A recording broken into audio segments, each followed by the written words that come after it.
The task is, what is jihad? You've got 5 descriptors, which are the same for each table.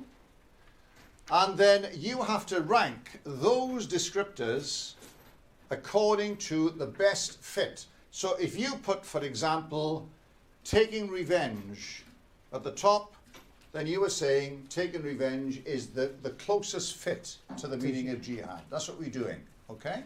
Yeah. Good. So we got at the bottom self-defense, then struggling against temptation, taking revenge, helping a terrorist hide from the police, and then finally suicide bombing is the big one that describes jihad. Okay. Okay. So you believe that like suicide bombing is an example of struggling against temptation? If you believe that strongly, you may. But if you think that it's the right thing to do, you may struggle not to do it. Suicide bombings, taking revenge, self-defense, struggling against temptation, and helping a terrorist hide from the police. Yeah. That's the order. Yeah, that would be like defending your religion, right? Like yeah. Defense of your religion. Yeah. Who put down that suicide bombing is the best fit to jihad? Can you put your hands up, please? Who did that? 1, 2, 3, 4, 5, 6, 7, 8, 9, 10, 11, 12, 13, 14 of you. The vast majority. Thanks very much. Okay. Jihad is actually part and parcel of Islam. It's part and parcel of the faith. So do you believe that a faith will be violent? We agree that it is not violent. So can part and parcel of it, an essential part of Islam, be violent? Then it cannot be part of faith, isn't it? So why do we always link it mainly with suicide bombing? Yes. Would it be because like that's what everyone sees in the news and stuff, and that tends to be the most common? Excellent. So you see, our ideas about things are many times misinformed by the media, isn't it? By what the media brings to us.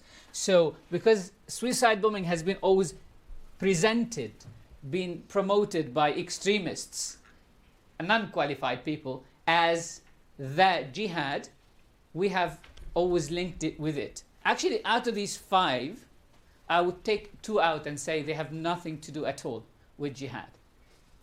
I would take suicide bombing, that's a crime, that cannot be jihad at all. And I would take helping a terrorist hide from the police, because that's a crime, it cannot be jihad. So we're actually left with 3 of them. So if we're asked to rearrange the 3, which ones you will put first? Yes. We thought self-defense. Okay. And we said struggling against temptation. I do agree with you. If you are going to practice jihad, which means to struggle, the literal meaning of jihad is to struggle, that struggle starts from struggling your own temptations and trying to discipline yourself.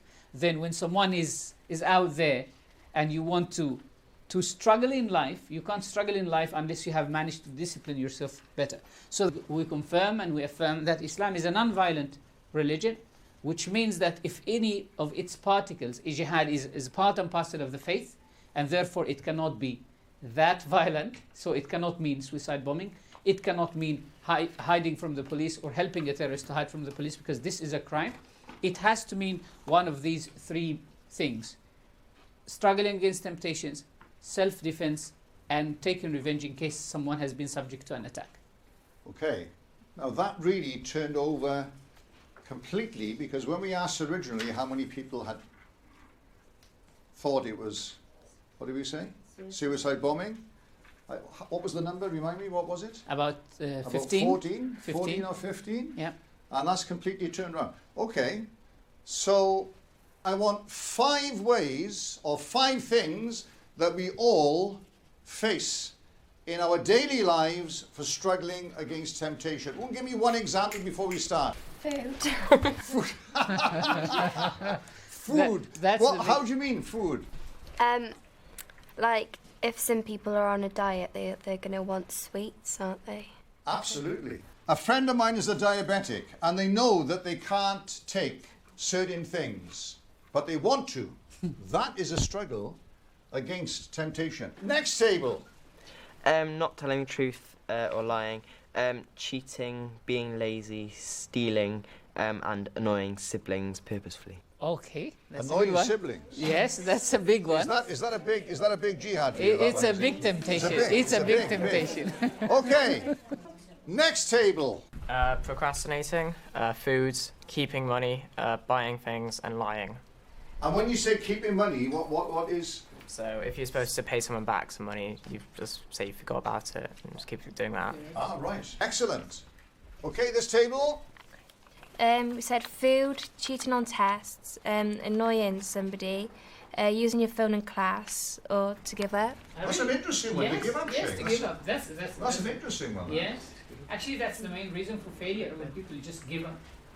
Very interesting. Yeah. Okay. We have eating things, buying things, as in wasting money, saying things, not doing your homework, and lying about things. Good.